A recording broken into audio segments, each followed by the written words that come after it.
Hello guys, അനിമെൻറ്റോർ സ്റ്റോറീസിൻ്റെ പുതിയൊരു വീഡിയോയിലേക്ക് എല്ലാവർക്കും സ്വാഗതം. ഈ വീഡിയോയിൽ നമ്മൾ വൺ പീസിൻ്റെ ചാപ്റ്ററായിട്ടുള്ള 1175 മലയാളം എക്സ്പ്ലനേഷനാണ് ചെയ്യാൻ പോകുന്നത്.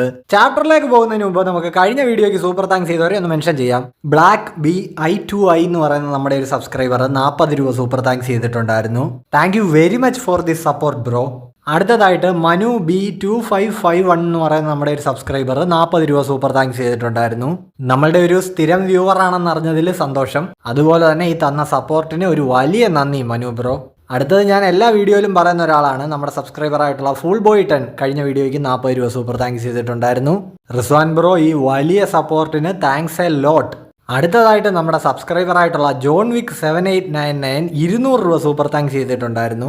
ബ്രോ ഒരു അച്ഛനായി എന്ന് പറഞ്ഞിട്ടുണ്ടായിരുന്നു. സോ ആദ്യം തന്നെ വലിയൊരു കൺഗ്രാറ്റ്സ്. പിന്നെ മകൻ ഇടാൻ ഉദ്ദേശിക്കുന്ന ഒരു പേരിനെ പറ്റിയും പറഞ്ഞിട്ടുണ്ടായിരുന്നു. ആ കാര്യത്തിൽ എനിക്ക് ഒന്നേ പറയാനുള്ളൂ, കൊള്ളാം മോനെ, നിന്നെ നിരുത്സാഹപ്പെടുത്തുന്നില്ല. പിന്നെ ഈ തിരക്കിനിടയിലും എനിക്ക് തരുന്ന ഈ സപ്പോർട്ടിനും ഒരു വലിയ നന്ദി. സൂപ്പർ താങ്ക്സ് കഴിഞ്ഞിട്ടില്ല, ഒരു എൻട്രി കൂടിയുണ്ട്. 100 രൂപ നമ്മുടെ അഭിനവ് ബ്രോ സൂപ്പർ താങ്ക്സ് ചെയ്തിട്ടുണ്ടായിരുന്നു. ലേറ്റ് ആയിട്ട് വന്നാലും ഇങ്ങനെ വലിയ സപ്പോർട്ട് കൊണ്ടുവരുന്നതിന് ഒരു വലിയ നന്ദിയുണ്ട് ബ്രോ. ഇവരെ കൂടാതെ നമ്മുടെ എല്ലാ വീഡിയോസിനും ലൈക്ക്, ഷെയർ, കമന്റ്, ഹൈപ്പ് ഒക്കെ ചെയ്ത് നല്ല കട്ട സപ്പോർട്ട് തന്ന് കൂടെ നിൽക്കുന്ന എൻ്റെ മറ്റെല്ലാ സബ്സ്ക്രൈബേഴ്സിനും ഒരു വലിയ നന്ദി. നിങ്ങളുടെ സപ്പോർട്ട് ഇതേപോലെ തന്നെ തുടരുകയാണെങ്കിൽ നമുക്ക് ഇനിയും ഒരുപാട് മുന്നോട്ട് പോകാൻ കഴിയും. നമ്മളിപ്പോൾ 6000 സബ്സ്ക്രൈബേഴ്സ് എന്നുള്ള പോയിന്റ് ക്രോസ് ചെയ്തിരിക്കുകയാണ്. ഒരുപാട് സന്തോഷമുണ്ട്. അപ്പോൾ ഇനിയും നമ്മളുടെ ചാനൽ സബ്സ്ക്രൈബ് ചെയ്തിട്ടില്ലാത്തവർ ഇപ്പം തന്നെ മറക്കാതെ ഒന്ന് സബ്സ്ക്രൈബ് ചെയ്ത് വെച്ചു. സോ അപ്പോൾ ഇനി ഒട്ടും തന്നെ സമയം കളയാതെ നേരെ നമുക്ക് നമ്മുടെ ചാപ്റ്ററിലേക്ക് പോകാം. ഇപ്പോൾ നമ്മുടെ കവർ ഫോട്ടോ എന്ന് പറയുന്നത് സാബോയും കൊവാലയും കുറെ ഒറിജിനൽ കൊവാലകളുടെ കൂടെ ഇരുന്ന് ചില്ല് ചെയ്യുന്നതാണ്. സാബോയുടെ ചുറ്റും കുറെ കുട്ടി കൊവാലകളുണ്ട്. നമ്മുടെ ലേഡി കൊവാലയുടെ അടുത്തിരുന്നിട്ട് ഒരു കൊവാല ഇലയൊക്കെ കഴിച്ചുകൊണ്ടിരിക്കുകയാണ്. സോ അങ്ങനെ നല്ലൊരു ക്യൂട്ട് കവർ ഫോട്ടോ ആണ്. ഇപ്പോൾ ചാപ്റ്റർ തുടങ്ങുമ്പോൾ നമ്മൾ കാണുന്നത് എന്താണെന്ന് വെച്ച് കഴിഞ്ഞാൽ ഫൈനലി റോബിനെ ഹെൽപ്പ് ചെയ്യാനായിട്ട് സാഞ്ചി എത്തിയിരിക്കുകയാണ്. ഡിയാബിൾ ജമ്പെ വെച്ചിട്ട് അതിലെ ഫ്ലെയിംസ് കൊണ്ട് അവളെ ചുറ്റിയിരിക്കുന്ന ആ സോമേഴ്സിന്റെ മുള്ളു മുഴുവൻ സാഞ്ചി ബ്രേക്ക് ചെയ്ത് കളയുന്നുണ്ട്. ഓ റോബിൻ, നീ ഏതായാലും രക്ഷപ്പെട്ടല്ലോ, ഭാഗ്യമായി എന്നും പറഞ്ഞുകൊണ്ട് ഇപ്പോൾ അവളുടെ അടുത്തേക്ക് നാമി ഓടി വരുന്നുണ്ട്. പ്രതീക്ഷിച്ചതുപോലെ തന്നെ സാഞ്ചി അത് ചെയ്തു എന്ന് ഉസോപ്പും പറയുന്നുണ്ട്. ജിംബെ ആണേലും പറയുന്നുണ്ട് സോമേഴ്സിന്റെ ആ മുള്ളുകൾ ഭയങ്കര ചൂടടിച്ചു കഴിഞ്ഞാൽ വീക്കാവും. അതുകൊണ്ട് തന്നെ സാഞ്ചിയുടെ അറ്റാക്കും എഫക്റ്റീവായി, നമ്മൾ രക്ഷപ്പെട്ടു. പക്ഷെ അത് പറഞ്ഞുകൊണ്ട് ആഘോഷിച്ച് നിൽക്കാൻ നമുക്കിപ്പോൾ സമയമില്ല, എത്രയും പെട്ടെന്ന് എന്തെങ്കിലും ചെയ്യണമെന്ന് റോബിൻ പറയുന്നുണ്ട്. പെട്ടെന്നാണ് ഇവരിപ്പോൾ ലോക്കിയുടെ ആ ഭയങ്കരമായിട്ടുള്ള ഗർജനം കേൾക്കുന്നത്. ഇപ്പോൾ അതിന്റെ കൂടെ തന്നെയുള്ള ആ വലിയൊരു ഹാക്കിയും സാഞ്ചി സെൻസ് ചെയ്യുന്നുണ്ട്. ഇപ്പൊ ആ ലോക്കിയുടെ ഒരു വലിയ രൂപം ദൂരെ നിന്ന് കണ്ടിട്ട് നമ്മുടെ സ്ട്രോ ഹാറ്റ്സ് ചോദിക്കുന്നുണ്ട്, എന്താണ് ആ വലിയ നിഴൽ രൂപം? ഇപ്പോ നമ്മളെ കാണിക്കുന്നത് വെസ്റ്റ് വില്ലേജ് ആണ്. ലോക്കി ആ പേരൻസിനെയും പിന്നെ കുട്ടികളെയെല്ലാം ജാറൂളിന്റെ അടുത്ത് കൊണ്ട് ഡ്രോപ്പ് ചെയ്തിട്ടുണ്ട്.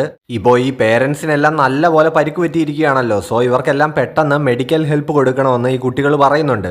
ഞങ്ങളുടെ ദേഹത്തെ ഈ മുള്ളുകൾ കൊണ്ടിട്ട് അവർക്ക് ഈ പരിക്കെല്ലാം പറ്റിയതെന്നൊക്കെ കുട്ടികൾ പറയുന്നു. ആ കൂട്ടത്തിലെ ബെൻഡോ എന്ന് പറയുന്ന പയ്യനാണേലും ഇപ്പൊ കിടന്ന് കരയുന്നുണ്ട്, അയ്യോ എന്റെ അമ്മ മരിക്കാൻ പോവാണേ എന്നൊക്കെ പറഞ്ഞുകൊണ്ട്. വെസ്റ്റ് വില്ലേജിലുള്ള ജയൻസ് ഇപ്പോൾ ലോക്കിയോട് പറയുന്നുണ്ട്, ലോക്കി ഈ വില്ലേജ് സേഫ് അല്ല, കുട്ടികളെ കുറച്ചുകൂടി അപകടം കുറഞ്ഞ എങ്ങോട്ടെങ്കിലും മാറ്റണം. ലോക്കി ഇപ്പൊ പറയുന്നുണ്ട്, അതൊന്നും എന്റെ വിഷയമല്ല, അവര് മുകളിൽ നിന്ന് എന്റെ മേലേക്ക് വീണൂന്നേ ഉള്ളൂ, ഞാൻ അവരെയൊക്കെ ഇപ്പൊ ഡ്രോപ്പ് ചെയ്യുന്നു, അത്ര തന്നെ. എല്ലാ എണ്ണവും എന്റെ മേലേന്ന് ഇറങ്ങ്, പെട്ടെന്നാവട്ടെ എന്നൊക്കെ ലോക്കി പറയുന്നു. ഇപ്പൊ ആ ലോക്കിയുടെ സൈസും ആ ഡ്രാഗണിന്റെ ഡിസൈനും ഒക്കെ കിടിലമാണ്. കഴിഞ്ഞ ചാപ്റ്ററിലെ പോലെ അല്ലാത്ത കുറച്ചുകൂടെ ഒരു കിടിലൻ വ്യൂ നമുക്കിവിടെ കിട്ടുന്നുണ്ട്. ആ ഡ്രാഗണിന്റെ വായില് കില്ലിംഗ്ഹാമിന്റെ ഒരു ഡ്രീം മോൺസ്റ്ററിനെയൊക്കെ ഇങ്ങനെ കടിച്ചു പിടിച്ചിരിക്കുന്നത് കാണാം. ലൂഫിയും റാഗ്നറും ഇപ്പോൾ ലോക്കിയുടെ ടോപ്പിൽ ഇരിപ്പുണ്ടല്ലോ. ലൂഫി ആണെങ്കിൽ ഇപ്പോൾ താഴെ വില്ലേജിൽ സോറോയെ സ്പോട്ട് ചെയ്യുന്നുണ്ട്. പെട്ടെന്ന് അവനിങ്ങനെ സോറോയെ ഉറക്കെ വിളിക്കുന്നുണ്ട്. ഇതേ സമയം ജാറിലാണെങ്കിൽ ഒരു അനൗൺസ്മെന്റ് നടത്തുന്നുണ്ട്. അതായത് എൽബാഫിലുള്ളവരുടെ ശ്രദ്ധയ്ക്ക് നമ്മളുടെ കുട്ടികളെല്ലാം സേഫാണ്, ഇനി ഹോസ്റ്റേജസ് ആയിട്ട് ആരുമില്ല, അതോർത്ത് ടെൻഷൻ അടിക്കേണ്ട ആവശ്യമില്ല. ഇപ്പൊ ഈ അനൗൺസ്മെന്റ് കേട്ടിട്ട് നാമിക്കും ടീമിനും ഒക്കെ സന്തോഷമാവുന്നുണ്ട്. ബാക്കിയുള്ള ജയൻസും ആകെ ചിയറപ്പ് ആവുന്നു. സോറോ ആണെങ്കിൽ ഇപ്പോൾ ലൂഫിയുടെ ആ വിളി കേട്ടിട്ട് മുകളിലേക്ക് നോക്കുന്നുണ്ട്. എന്നിട്ട് പറയുന്നുണ്ട്, നിങ്ങൾ മുകളിലേക്ക് എത്താൻ നല്ല സമയം എടുത്തു കേട്ടോ. അല്ല അതിരിക്കട്ടെ, നീ പുറത്ത് കയറിയിരിക്കുന്ന ഈ ഡ്രാഗൺ ഇത് അവനാണോ? ലൂഫി ആണെങ്കിൽ ഇപ്പൊ പറയുന്നുണ്ട്, ആന്നേ അവൻ തന്നെ, ലോക്കിയായത്. പിന്നെ സോറോ, നീ ഇവിടെ ഉള്ളത് കൊണ്ട് തന്നെ ഈ സ്ഥലം സേഫ് ആയിരിക്കുമെന്ന് എനിക്കറിയാം. വിവരമില്ലാത്തവനാണെങ്കിലും സത്യം പറയൂ. സോറോ ആണെങ്കിൽ ഇപ്പൊ പറയുന്നുണ്ട്, ഇവിടെ കുഴപ്പമൊന്നുമില്ല.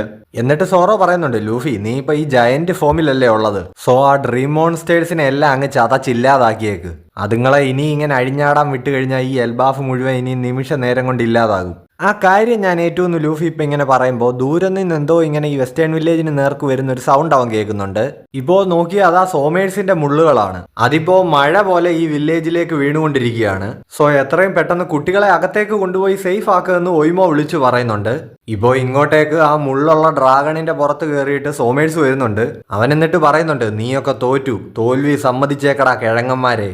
ഇപ്പോൾ ഇവനീ വന്നത് കണ്ടിട്ട് ഒയ്മോയും റിപ്ലിയും റോഡും ഒക്കെ ഞെട്ടുന്നുണ്ട്. അവർ ചോദിക്കുന്നുണ്ട്, ഈ നാറ് ഇപ്പോഴും നമ്മുടെ പുറകെയാണോ? സോമേഴ്സ് ആണെങ്കിൽ ഇപ്പോൾ അലറി വിളിച്ചു പറയുന്നുണ്ട്, നിങ്ങളൊരൊറ്റ നാറുകളെ ഇവിടുന്ന് ജീവനോടെ രക്ഷപ്പെടാൻ ഞാൻ സമ്മതിക്കില്ല. നീയൊക്കെ മുകളിൽ നിന്ന് വീണ് ചത്തു എന്ന് വിചാരിച്ച് ആ ഇമോഷണൽ മൊമെന്റ് ഞാനിങ്ങനെ എൻജോയ് ചെയ്തിരിക്കുകയായിരുന്നു. അപ്പോഴാണ് അതിൽ നിന്ന് രക്ഷപ്പെട്ട് നീയൊക്കെ കൂടി എന്നെ ഇങ്ങനെ ചീറ്റ് ചെയ്തത്. ഒരു തരത്തിൽ പറഞ്ഞാൽ ഇങ്ങനെ സംഭവിച്ചത് നന്നായി. കുട്ടികൾ സേഫ് ആയതുകൊണ്ട് തന്നെ എന്റെ മിഷൻ ഇതുവരെയും ഫെയിൽ ആയിട്ടില്ല. പ്ലാൻ ചെയ്തതുപോലെ തന്നെ ഇനിയും എനിക്ക് അവരെ ഹോളി ലാൻഡിലേക്ക് കൊണ്ടുപോകാം. പക്ഷെ അതിനു മുമ്പ് ചാകാറായി നിൽക്കുന്ന അവരുടെ ഈ പേരൻസിന്റെ പണി ഞാനിപ്പോ തീർക്കും. എന്റെ റാപ്പിഡ് ഫയർ തോൺ ലോഞ്ചറിന്റെ പവർ നീയൊക്കെ കണ്ടോടാന്ന് പറഞ്ഞിട്ട് സോമേഴ്സ് ഇപ്പോ ആ മുള്ളുകളുള്ള ഡ്രാഗണിന്റെ വായിൽ നിന്ന് ഇവർക്ക് നേരെ മുള്ളുകൾ വിടാനായിട്ട് പോവാണ്. ആ ഡ്രാഗണിനാണെങ്കിൽ ഇപ്പൊ 3 തലയുണ്ട്. 3 തലയിൽ നിന്നും മിസൈൽ പോലും ഇങ്ങനെ വിടാനാണ് പ്ലാൻ. ഇപ്പൊ ഇതിങ്ങനെ ഇവർക്ക് നേരെ വരുന്നത് കണ്ടിട്ട് കുട്ടികളൊക്കെ ഞെട്ടുന്നുണ്ട്. കോളോൺ ഇപ്പോൾ ഉടനെ റിപ്ലിയുടെ മുന്നിൽ കയറി നിൽക്കുന്നുണ്ട്. എന്നിട്ട് അവൻ പറയുന്നു, ഇവരെ ഒന്നും ചെയ്യാൻ ഞാൻ നിന്നെ സമ്മതിക്കില്ല. ഇത്തവണ എന്റെ അമ്മയും ബാക്കിയുള്ളവരെ എന്തായാലും ഞാൻ സേവ് ചെയ്യും. സോ ഇപ്പോൾ ഈ കോളോൺ ചെയ്തതിന്റെ ധൈര്യത്തിൽ ബാക്കി കുട്ടികളും പൊട്ടിക്കരഞ്ഞുകൊണ്ട് മീ 2 മീ 3 എന്നൊക്കെ പറഞ്ഞുകൊണ്ട് വന്ന് നിന്ന് അവരുടെ പേരൻസിനെ ഗാർഡ് ചെയ്യുന്നുണ്ട്. ഇത് കണ്ടിട്ട് ഇപ്പോൾ സോമേഴ്സ് വീണ്ടും അങ്ങ് അമ്പരക്കുന്നു. എന്നിട്ട് അവൻ വീണ്ടും കഴിഞ്ഞ ചാപ്റ്ററിലെ പോലെ ആ കരഞ്ഞുകൊണ്ട് സൈക്കോ ചിരിച്ചുകൊണ്ട് പറയുന്നുണ്ട്, നിങ്ങൾ എന്നെ കരയിപ്പിക്കും. എടാ നീയൊക്കെ സത്യം പറഞ്ഞാൽ കിടിലമാണ് കേട്ടോ. ഇനി എന്തായാലും എനിക്ക് ഒന്നും നോക്കാനില്ല. മിഷനൊക്കെ പോയി തൊലയട്ടെ. നിങ്ങളെ എല്ലാവരെയും എന്റെ കൈകൊണ്ട് കൊല്ലാൻ സാധിക്കുമെന്ന് അറിഞ്ഞതിൽ ഒരുപാട് സന്തോഷം. പറ, ആരാ ആദ്യം ചാകാൻ റെഡിയാവുന്നത്? എന്തായാലും നിങ്ങളുടെ ഈ ദയനീയമായ മുഖങ്ങളിൽ നിങ്ങൾ വരുത്തി വെച്ചിരിക്കുന്ന ഈ ധീരമായിട്ടുള്ള എക്സ്പ്രഷൻ ഞാൻ ഒരിക്കലും മറക്കില്ല കേട്ടോ. സോ അപ്പൊ എല്ലാരും ഗുഡ് ബൈ പറഞ്ഞോളൂ, ടൈം ആയി എന്ന് പറഞ്ഞുകൊണ്ട് സോമേഴ്സ് ഇപ്പൊ ഇവർക്ക് നേരെ മുള്ളുകൾ ലോഞ്ച് ചെയ്യാനായിട്ട് പോവാണ്. കോളോൺ പ്ലീസ് ഇവിടുന്ന് ഓടി രക്ഷപ്പെടുമെന്ന് റിപ്ലൈ വിളിച്ചു പറയുന്നുണ്ട്. ഇല്ലമ്മേ, ഞാൻ എന്തു വന്നാലും അമ്മയെ പ്രൊട്ടക്ട് ചെയ്യും. ഇപ്പൊ ആ മുള്ളുകളിൽ ഒരെണ്ണം കോളോണിന്റെ തൊട്ടിപ്പുറത്ത് ഗ്രൗണ്ടിൽ വന്ന് തറയ്ക്കുന്നുണ്ട്. അത് കണ്ടിട്ട് പേടിയാകുന്നുണ്ടെങ്കിലും അവിടുന്ന് അവൻ 1 ഇഞ്ച് അനങ്ങുന്നില്ല. നെക്സ്റ്റ് കോളോണിന്റെയും മറ്റു കുട്ടികളുടെയും നേർക്ക് തന്നെയാണ് മുള്ളുകൾ വരുന്നത്. അവരാണെങ്കിൽ ഇങ്ങനെ കണ്ണടച്ച് നിൽക്കുന്നു. പക്ഷെ പേടിക്കാനൊന്നുമില്ല. സോറോ ജമ്പ് ചെയ്ത് വന്നിട്ട് 3 ഷോട്ട് സ്റ്റൈല് കൊണ്ട് ആ മുള്ളുകളെല്ലാം വെട്ടി അരിഞ്ഞ് തള്ളുന്നുണ്ട്. അങ്ങനെ തന്നെ സോറോ, നീ ഇങ്ങനെ ചെയ്യുമെന്ന് എനിക്ക് അറിയാമായിരുന്നടാ എന്നിപ്പോ ലൂഫി പറയുന്നു. ശരി ഇനിയിപ്പോ നിനക്ക് ചെയ്യാനുള്ളത് പോയി ചെയ്യേ എന്ന് സോറോ പറയുന്നു. ആരാടാ ഇത് ചെയ്തതെന്ന് ചോദിച്ചുകൊണ്ട് സോമേഴ്സ് അലറുന്നുണ്ട്. സോ ഗൈസ്, ഇനി അങ്ങോട്ട് കുറെ കിടിലൻ പാനൽസ് ആണ്. ഇപ്പൊ ലൂഫി ജമ്പ് ചെയ്ത് മുകളിലേക്ക് പോയിട്ട് മുകളിൽ നിന്ന് ഒരു ഇടിമിന്നലും പിടിച്ചുകൊണ്ട് സോമേഴ്സിന് നേരെ താഴേക്ക് വരികയാണ് ഗിയർ 5 ഫോമിൽ. ലൂഫി ഇപ്പൊ ഇങ്ങനെ താഴേക്ക് വരുമ്പോ സോമേഴ്സിനോട് പറയുന്നുണ്ട്, അവൻ ആരാണെന്നല്ലേ നീ ചോദിച്ചത്? അവന്റെ പേരാണ് സോറോ, എന്റെ ക്രൂവിലെ മെമ്പറാ. അതെന്നും നിന്റെ മൈൻഡിൽ ഉണ്ടായിരിക്കണം കേട്ടോടാ എന്ന് പറഞ്ഞുകൊണ്ട് ഇപ്പൊ ലൂഫി അറ്റാക്ക് ലോഞ്ച് ചെയ്യാനായിട്ട് പോവാണ്. മറ്റേ തിളക്കത്തിൽ ദിലീപ് ചെയ്യുന്നത് പോലെ ആ കൈ വെച്ചിട്ട് സോമേഴ്സിനെ ഇങ്ങനെ നെയിം ചെയ്തിട്ട് ആ മിന്നൽ പിടിച്ചിരിക്കുന്ന കൈ ജൈജാന്റിഫൈ ചെയ്തിട്ട് സോമേഴ്സിനെ പഞ്ച് ചെയ്യാനായിട്ട് പോവാണ് ലൂഫി. സോമേഴ്സ് ആണെങ്കിൽ ഇപ്പൊ ഈ നേരെ വരുന്ന സംഭവം കണ്ടിട്ട് പേടിച്ച് നിൽക്കുന്നുണ്ട്. റിപ്ലൈ ഒക്കെ ആണെങ്കിലും ഇതിങ്ങനെ ഞെട്ടലോടെ കണ്ടുകൊണ്ട് നിൽക്കുകയാണ്. സോ ഇപ്പൊ ആ ജയന്റ് പഞ്ച് സോമേഴ്സിന് കിട്ടിയിരിക്കുകയാണ്. ബൂമിംഗ് ഡോൺ തോർ റൈഫിൾ. അവന്റെ ആ മുള്ളുകളുള്ള ഡ്രാഗണൊക്കെ ചെതറിത്തെറിച്ച് പോയിട്ടുണ്ട്. സോമേഴ്സിന്റെ ആണെങ്കിലും മുഖം ചെതറി പോയിരിക്കുന്നതായിട്ട് കാണാം. ഹെജ്ജാതി അറ്റാക്ക. സോമേഴ്സിന്റെ കഴപ്പങ്ങ് തീർന്നു കിട്ടി. ഒയ്മോയൊക്കെ ഇപ്പൊ ഇത് കണ്ടിട്ട് സ്ട്രോ ഹാറ്റ്സ് എത്തി എന്നും പറഞ്ഞ് വിളിച്ച് കൂവുന്നുണ്ട്. സോമേഴ്സ് വീണതോടെ കുട്ടികളുടെ ദേഹത്തെ ആ മുള്ളുകളും അങ്ങ് ഇളകിപ്പോവാണ്. ഇപ്പോൾ ലൂഫിയുടെ ഈ ഫോം കണ്ടിട്ട് കോളോൺ റിപ്ലൈ എടുത്ത് ചോദിക്കുന്നുണ്ട്, അമ്മേ ആ നിൽക്കുന്നത്? റിപ്ലൈ ആണെങ്കിൽ ഇപ്പോൾ പറയുന്നുണ്ട്, ഫൈനലി എനിക്ക് അങ്ങനെ ലൂഫിയുടെ ആ വൈറ്റ് ഫോം കാണാൻ പറ്റി. അവൻ ശരിക്കും നിക്കയെ പോലെ തന്നെയാണുള്ളത്. ആ തിരഞ്ഞെടുക്കപ്പെട്ട ഒരാൾ, വാരിയർ ഓഫ് ലിബറേഷൻ, അത് അവൻ തന്നെയാണെന്ന് ഞാൻ ഉറപ്പായിട്ടും വിശ്വസിക്കുന്നു. ലൂഫി ഇപ്പൊ ആ ഗിയർ 5 ഫോമിൽ ഇങ്ങനെ ചിരിച്ചു മറിഞ്ഞുകൊണ്ട് നിൽക്കുന്നു. തൊട്ട് ബാക്കിലായിട്ട് ലോക്കി. ഇതെല്ലാം കണ്ടോണ്ട് താഴെ നിൽക്കുന്ന കുട്ടികൾ. നല്ല കിടിലൻ ഫ്രെയിം. ഇപ്പൊ ഈ താഴേക്ക് വീഴുന്ന സോമേഴ്സ് പറയുന്നുണ്ട്, നിക്കാന്നാണോ നിങ്ങളിപ്പോ പറഞ്ഞത്? അതൊക്കെ ഇവിടുത്തെ കൊച്ചുകുട്ടികളെ പേടിപ്പിക്കാൻ വേണ്ടി ഉണ്ടാക്കിയിരിക്കുന്ന കെട്ടുകഥകളല്ലേ? ഇപ്പൊ ഇങ്ങനെ ഈ ചാവാൻ നേരത്തും കൊണയടിച്ചോണ്ടിരിക്കുന്ന ഇവന്റെ നേർക്ക് ലോക്കിയുടെ ഒരു വമ്പൻ കാലിങ്ങനെ വരുന്നുണ്ട്. സോ അങ്ങനെ ലോക്കി ഇപ്പോ സോമേഴ്സിനെ അവിടെ ചവിട്ടി അങ്ങ് തേച്ചിട്ടുണ്ട്. Bye bye tata good bye ഗയാ. ഇപ്പൊ ഈ ഡ്രാഗൺ ഫോം കണ്ടിട്ട് അവിടെ നിൽക്കുന്ന കുട്ടികൾ പറയുന്നുണ്ട്, അത് ശരിക്കുള്ള ഒരു നിധോകാണല്ലോ, ഇതാണോ നമ്മളെല്ലാം രക്ഷിച്ചത്? ലോക്കി ഇപ്പൊ ലൂഫിയോട് പറയുന്നുണ്ട്, അപ്പോ നമുക്കങ്ങോട്ട് ചലിച്ചാലോ? ഇപ്പൊ ഇവിടെ നടക്കുന്ന കാര്യങ്ങളൊക്കെ ദൂരെ ഇരുന്നുകൊണ്ട് ചോപ്പറും ഗബാനും കാണുന്നുണ്ട്. ചോപ്പർ ഇപ്പൊ ചോദിക്കുന്നുണ്ട്, അത് ആ കാണുന്ന വലിയ രൂപം? അതെ, അത് ലോക്കിയാണ്. പക്ഷെ അവനെ ഈ രൂപത്തിൽ ഞാനും ആദ്യമായിട്ടാണ് കാണുന്നത് എന്ന് ഗബാൻ പറയുന്നു. എന്നിട്ട് ഗബാൻ ഓറസ്റ്റ് കൊട്ടാരത്തിൽ ആ ഹരാൾഡ് മരിച്ച ദിവസത്തെ ഫ്ലാഷ് ബാക്ക് ആലോചിക്കുകയാണ്. അന്ന് ലോക്കി അവിടുന്ന് പോയതിനു ശേഷം ലോക്കി കഴിച്ച ഡെവിൾ ഫ്രൂട്ടിനെ പറ്റി ജാറില് ഷാങ്സിനും ഗബാനും എക്സ്പ്ലെയിൻ ചെയ്തു കൊടുത്തിരുന്നു. എൽബാഫിന്റെ നാഷണൽ ട്രഷറായിട്ടുള്ള ഡെവിൾ ഫ്രൂട്ട് അതൊരു വിലക്കപ്പെട്ട ഡെവിൾ ഫ്രൂട്ടാണ്. ഒരു dragon fruit, mythical zoan, model Nidhogg. അത് ആര് കഴിക്കുന്നുവോ അവർക്ക് ഈ ലോകത്തിലെ ഏറ്റവും വലിയ ഡ്രാഗണായിട്ട് ട്രാൻസ്ഫോം ആകാനായിട്ട് കഴിയും. പിന്നെ ഉറപ്പായിട്ടും ആ ഡ്രാഗണിന്റെ സൈസ് എന്ന് പറയുന്നത് അത് കഴിക്കുന്ന ആളുടെ സൈസുമായിട്ട് അനുപാതത്തിലായിരിക്കും ഉണ്ടാവുക. അതായത് ഒരു മനുഷ്യൻ അത് കഴിച്ചാൽ ട്രാൻസ്ഫോം ആവുന്ന ഒരു ഡ്രാഗൺ ഫോമിനേക്കാൾ വലിയൊരു ഫോമിലേക്ക് ഒരു ജയന്റ് ആ ഫ്രൂട്ട് കഴിച്ചു കഴിഞ്ഞാൽ ട്രാൻസ്ഫോം ആകും. ഒരു ഏൻഷ്യന്റ് ജയന്റിന്റെ ട്രാൻസ്ഫോർമേഷൻ എന്ന് പറയുന്നത് അതിനും മുകളിലായിരിക്കും. സോ ഒരു ഏൻഷ്യന്റ് ജയന്റ് ഈ ഡെവിൾ ഫ്രൂട്ട് കഴിച്ചാലായിരിക്കും ഇതിന്റെ യഥാർത്ഥ പൊട്ടൻഷ്യൽ പുറത്തു വരുന്നത്. ഇടിമിന്നൽ തുപ്പാൻ ശക്തിയുള്ള ആ കറത്തിരുണ്ട ഡ്രാഗൺ അതിന്റെ മാക്സിമം സൈസിൽ ഈ ആകാശത്തിലൂടെ പറക്കുമ്പോൾ പകല് പോലും ഇരുട്ടായി പോകുമെന്നാണ് ഞാൻ കേട്ടിട്ടുള്ളത്. ഷാങ്സ് ഇപ്പൊ ചോദിക്കുന്നുണ്ട്, അപ്പോൾ ഈ ഡെവിൾ ഫ്രൂട്ടിന്റെ ഇത്രയും വലിയ പവർ കാരണമാണോ ഇത് വിലക്കപ്പെട്ട ഒന്നായതും ഒളിപ്പിച്ചു വെച്ചിരുന്നതും? ജാർലിപ്പോ പറയുന്നുണ്ട്, അങ്ങനെയല്ല, ആ ഡെവിൾ ഫ്രൂട്ട് ഒരാൾ പ്രൊട്ടക്റ്റ് ചെയ്യുകയായിരുന്നു. ഹാമർ ഗാർഡിയനായ റാഗ്നർ. എൽബാഫിലെ കഥകളിൽ ഒരു ഗോഡ് ഓഫ് വാറിനെ പറ്റി പറയുന്നുണ്ട്. അയാൾ യുദ്ധം ചെയ്യാൻ ഉപയോഗിച്ചിരുന്ന ആയുധമായിരുന്നു റാഗ്നർ. അയാളായിരുന്നു ആ സമയത്ത് നിതോഗ് ഡെവിൾ ഫ്രൂട്ടിന്റെ ഓണർ. അങ്ങേര് സൺഗോഡുമായിട്ട് ഫൈറ്റിന് പോയിരുന്നു എന്നാണ് കഥകളിൽ പറയുന്നത്. അങ്ങേരോടൊപ്പം അയാളുടെ ഒരു വിശ്വസ്തനായ പാർട്ട്ണറും ഉണ്ടായിരുന്നു, ഐസ് സ്ക്വിറലായിട്ടുള്ള റാറ്ററ്റോസ്കർ. ഇപ്പോൾ നമുക്ക് അവരുടെ ആ ഫൈറ്റിന്റെ ചെറിയൊരു ചിത്രം കാണാം. ഒരു ജയന്റ് കയ്യിൽ റാഗ്നറും പിടിച്ചുകൊണ്ട് നിൽക്കുന്നു. അയാളുടെ തൊട്ടിപ്പുറത്തായിട്ട് ഒരു അണ്ണാൻ ഇങ്ങനെ നിൽപ്പുണ്ട്, അതാണ് റാറ്ററ്റോസ്കർ. അവർക്ക് നേരെ കയ്യിൽ വാളും ഷീൽഡുമായിട്ട് വരുന്ന നിക്കയെ കാണാം. ഗിയർ 5-ലുള്ള ലൂഫിയെ പോലെ തന്നെ ഉണ്ട്.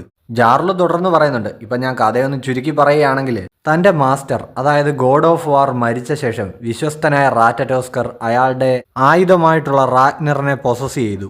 അങ്ങനെ റാറ്ററ്റോസ്കറിന്റെ ആത്മാവ് റാഗ്നറിനുള്ളിൽ അവന്റെ മാസ്റ്ററിന്റെ വരവും കാത്ത് ആ ഡെവിൾ ഫ്രൂട്ടിനെയും പ്രൊട്ടക്റ്റ് ചെയ്തിരിക്കുകയാണ് എന്നാണ് കഥ. പക്ഷേ ഇപ്പോൾ ഇവിടെ കൊട്ടാരത്തിൽ നടന്ന സംഭവങ്ങളൊക്കെ കണ്ടിട്ട് റാഗ്നർ അതിന്റെ പ്രൊട്ടക്ഷൻ അവസാനിപ്പിച്ചു എന്നാണ് തോന്നുന്നത്. അതെ, അങ്ങനെ അവസാനം റാഗ്നർ ഒരു തീരുമാനം എടുത്തിരിക്കുന്നു. അവൻ അവന്റെ പുതിയ മാസ്റ്ററായിട്ട് തെരഞ്ഞെടുത്തിരിക്കുന്നത് ലോക്കിയെയാണ്. ഇപ്പോൾ പ്രസന്റില് ലോക്കി ആ ഡ്രീം മോൺസ്റ്റേഴ്സിനെ ഇട്ട് ഓട്ടിക്കുന്ന സീനാണ് കാണിക്കുന്നത്. ലൂഫി റാഗ്നറും ഇങ്ങനെ എക്സൈറ്റഡ് ആയിട്ട് മുകളിൽ തന്നെയുണ്ട്. കിടിലം പാനലാണ്. ലോക്കി ഇപ്പോൾ ഉടൻ തന്നെ വാ തുറന്നിട്ട് ഈ ഓടിപ്പോകുന്ന ഡ്രീം മോൺസ്റ്റേഴ്സിന് നേരെ ഇടിമിന്നൽ തുപ്പുകയാണ്. തോർഹെയിം എന്ന് പറയുന്ന ഒരു അറ്റാക്ക്, ഒരു മാസീവായിട്ടുള്ള ഇടിമിന്നല്. ഇപ്പോൾ ലോക്കിയുടെ ഈ അറ്റാക്കിൽ ഈ ഡ്രീം മോൺസ്റ്റേഴ്സ് എല്ലാം ഇങ്ങനെ ചെതറി കിടക്കുന്നത് ഇമു പൊസസ് ചെയ്തിരിക്കുന്ന ഗുങ്കോ ഇങ്ങനെ നോക്കിക്കൊണ്ടിരിക്കുകയാണ്. ലൂഫി റാഗ്നറും ഒക്കെ ലോക്കിയുടെ ആ തലയുടെ ഭാഗത്ത് ഇങ്ങനെ ചാടി കളിക്കുന്നതൊക്കെ കാണാം. സോ ഇപ്പോൾ ഗുങ്കോയുടെ കണ്ണുകളിലൂടെ മെരി ജോയ്സിൽ ഫ്ലവർ റൂമിലിരുന്ന് ഇതെല്ലാം കാണുന്ന ഇമു പറയുന്നുണ്ട്, അപ്പോൾ അങ്ങനെയാണ് കാര്യങ്ങൾ. നിതോഗ് അത് ഇത്രയും നാൾ അവിടെ തന്നെ ഉണ്ടായിരുന്നു, അത് എൽബാഫിൽ തന്നെ ഉണ്ടായിരുന്നു. സോ അങ്ങനെ പറഞ്ഞ് ഇമു ആകെ കലിപ്പിൽ നിൽക്കുന്ന ആ ഒരു സീനിൽ നമ്മുടെ ചാപ്റ്റർ അവസാനിക്കുകയാണ്. സോ ഗൈസ്, ഒന്നും പറയാനില്ല, പീക്കായിട്ടുള്ളൊരു ചാപ്റ്റർ തന്നെയായിരുന്നു. ഏകദേശം എല്ലാ പാനലും കിടുമായിരുന്നു. ചാപ്റ്റർ വരാൻ കുറച്ച് ലേറ്റ് ആയി, നല്ലപോലെ വെയിറ്റ് ചെയ്തിരിക്കുകയായിരുന്നു. എന്തായാലും ആ വെയിറ്റ് ചെയ്തതിന് വെർത്തായിട്ടുള്ള ഒരു ഐറ്റം തന്നെ കിട്ടിയെന്ന് പറയാം. അടുത്ത ആഴ്ച എന്തായാലും ബ്രേക്ക് ഇല്ല. അപ്പോൾ അത്രയേ ഉള്ളൂ ഗൈസ്. നമ്മളുടെ ഈ എക്സ്പ്ലനേഷൻ ഇഷ്ടപ്പെട്ടിട്ടുണ്ടെങ്കിൽ വീഡിയോ ഉറപ്പായിട്ടും ലൈക്ക്, ഷെയർ, കമൻറ്റ്, ഹൈപ്പ് ഒക്കെ ചെയ്യാൻ മറക്കണ്ട. അതേപോലെ തന്നെ നമ്മുടെ ചാനൽ ഇതുവരെ സബ്സ്ക്രൈബ് ചെയ്തിട്ടില്ലാത്തവർ ഇപ്പോൾ തന്നെ ഉറപ്പായിട്ടും ഒന്ന് സബ്സ്ക്രൈബ് ചെയ്ത് വെക്കണേ. സോ അപ്പോൾ നെക്സ്റ്റ് ചാപ്റ്ററിൻ്റെ എക്സ്പ്ലനേഷനുമായിട്ട് നെക്സ്റ്റ് വീക്ക് തന്നെ കാണുന്നവരേക്കും ബൈ ബൈ.